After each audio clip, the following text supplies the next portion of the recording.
১৯৭১ সালের ২৫ মার্চ রাতে পাকিস্তানি বাহিনী অপারেশন সার্চলাইট শুরু করে।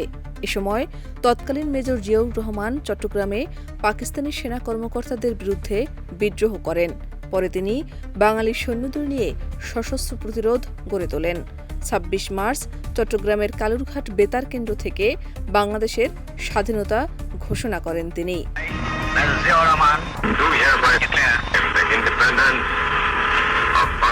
তার সেই ঘোষণার মাধ্যমে মুক্তিকামী বাঙালিরা নতুন উদ্দীপনা লাভ করে এবং স্বাধীনতা যুদ্ধে ঝাঁপিয়ে পড়ে।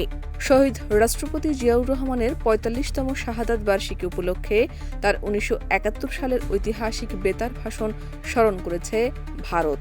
৩০ মে ঢাকার ভারতীয় হাইকমিশনের ভেরিফাইড ফেসবুক পেজে বাংলা ও ইংরেজি ভাষায় দেওয়া এক পোস্টে এ স্মরণ করা হয়।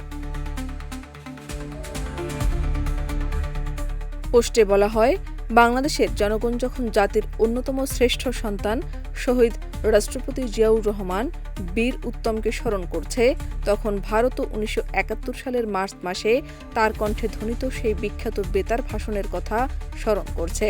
ওই ভাষণ জনগণকে উদ্দীপ্ত করেছিল, নিপীড়নের বিরুদ্ধে প্রতিরোধ গড়ে তুলতে অনুপ্রাণিত করেছিল এবং জাতীয় মুক্তির সংগ্রামে এগিয়ে যেতে সাহস জুগিয়েছিল।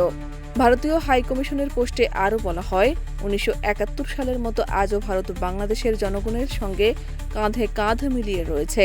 দুই দেশের জনগণের অভিন্ন আত্মত্যাগের গৌরব কথা এবং অগ্রগতি সমৃদ্ধির যৌথ যাত্রায় ভারত বাংলাদেশের পাশে থাকবে বলেও পোস্টে উল্লেখ করা হয়।